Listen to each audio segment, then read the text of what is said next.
మరియు జంతువులన్నీ అడవిలో ఇక్కడ అక్కడ నడుస్తూ ఉన్నాయి. వాళ్ళకి మనుషులు కనబడ్డారు.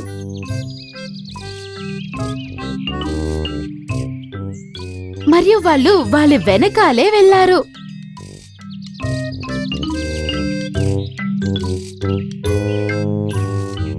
మరియు నిజం చూసి రాజా సింహం దగ్గరకొచ్చి,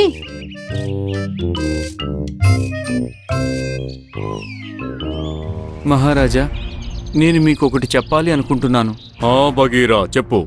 మహారాజా, మేము మనుషుల వెనక తిరిగి కొంత సమాచారం తెలుసుకున్నాము. మహారాజా, నేను ఇంకా బగీరా చూశాము. మన ప్రాంతానికి దగ్గరలో ఉండే ఒక ఫ్యాక్టరీ యొక్క పైప్ యమునా నదికి కలపబడి ఉంది. దాని కారణంగా కెమికల్స్ అన్నీ ఇంకా చెడ్డ నీరంతా నీళ్లలో కలిసిపోతున్నాయి. ఇంకా దాని కారణంగానే మన జంతువుల చావులన్నీ జరుగుతున్నాయి. మహారాజా, చలాకు నక్క చాలా సరిగ్గా చెప్పింది. అలాగా? అయితే అదా విషయం. మనం దీనికి ఏదో ఒక మార్గాన్ని కనుక్కోవాలి, లేదంటే పరిస్థితి మరింత విషమిస్తూ ఉంటుంది.